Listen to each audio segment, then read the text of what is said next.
Well, so, one of the things you said, I just want to touch on persistence. That is one of the things that entrepreneurs have to have if they want to be successful, because almost never does the business that you set out to create end up being the business that you operate, right? Things have to change, and tough times are always there. So getting through that is key. And in fact, when you look at the U.S. Chamber of Commerce statistics on the number of businesses that fail in the first 5 years, it's close to 90%. And I think that part of that is because people just don't tough it out, quite long enough. They probably fail right before they became successful, or would become successful. So good for you.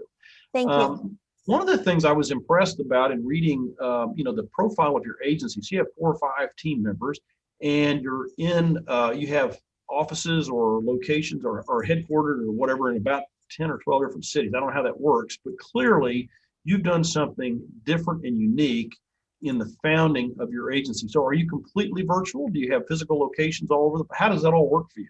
Sure. So yes, we are completely virtual. We're 100% green, and we are 100% remote. What that means is basically that we have a bigger reach. That's all it really represents, right? So I think that the traditional view of offices and the structure around business, that we have to do business in person with people, is really obsolete today.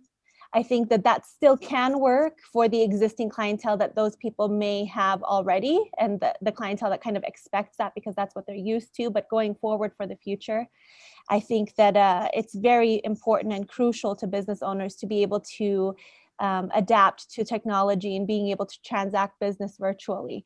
So our remote employees work just like any other employee would in an office. They have a set schedule. They clock in, they come, they do their work. I get notifications throughout the day of what they're doing, what kind of tasks they're working on and things. And we really just collaborate really tightly. And I think that's probably what makes it possible, is that we have open communication and that everybody really stays in touch with each other throughout the day to make it possible. If we didn't communicate, I think that would get us into trouble. So thank goodness for all the technology that we have out today, the different apps and things that we can use to make that process streamlined.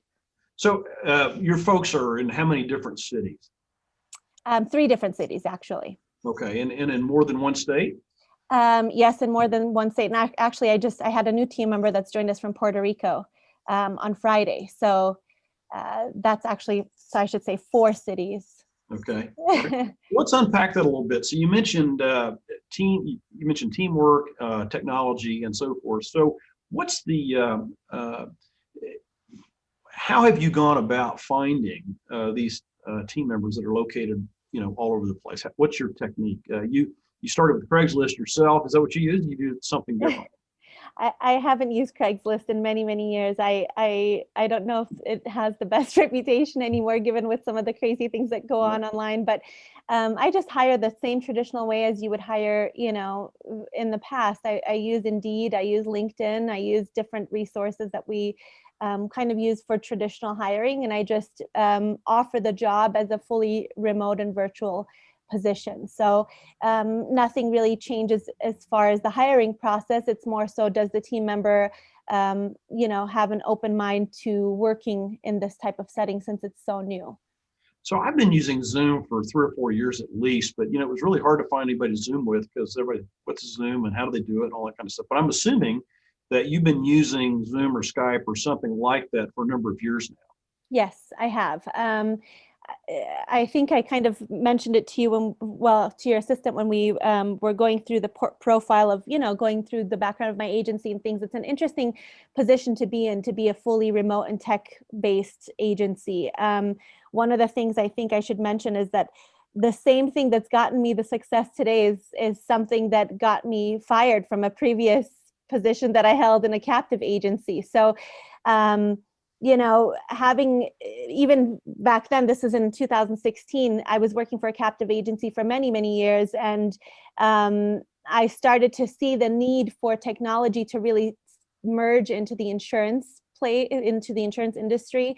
And my peers around me didn't agree. And so from back then, like you said, it's been 4 or 5 years now that I've been using Skype to communicate with clients, and Instagram, Facebook, and Zoom and different types of resources that we have that are free and that really should be a part of all of our lives. We use them daily anyway in our personal lives. I don't know why people get so hung up on transitioning them into a workplace when that's really just the comfort of what people use to communicate today.